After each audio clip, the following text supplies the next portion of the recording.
নমস্কার, আমি নকুল দেবনাথ। যাত্রা কি সুন্দর চারিদিকে আলোকিত করে রেখেছে। আজকে সকালে জামাইবাবু এসেছিল দেখা করতে, তারপর বেলা শেষ দোকান বন্ধ করবো, তখন ভাইও আসে স্কুল থেকে, ওর সাথে বাড়ি যাই।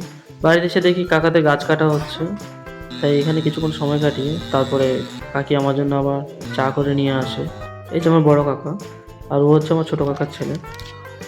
আমাদের এনেছিস? আর ওটা এটা আমার ওটা তোর, এটা আমার। হ্যাঁ, আচ্ছা ঠিক আছে। এটা দিয়ে দিচ্ছিল, আদরকে দিয়ে দিচ্ছে। আচ্ছা বিকেলে দোকানে যাওয়ার সময় দেখি চাঁদ উঠে গেছে, দোকানে চলে আসে। দোকান বন্ধ করে দিই, মন্দিরটা আগামীকাল উদ্বোধন হবে। আগামীকাল পূর্ণিমা, তাই চাঁদের আলোটা এত সুন্দর হয়ে ফুটেছে, দেখুন পুরো চারিদিক আলো হয়ে আছে। আপনারা হয়তো বুঝতে পারবেন না ফোনে অতটা, কিন্তু খুব সুন্দর লাগছে। আপনাদেরকে অনেক ধন্যবাদ ভিডিওটি দেখার জন্য, পাশে থাকবেন, সাপোর্ট করবেন।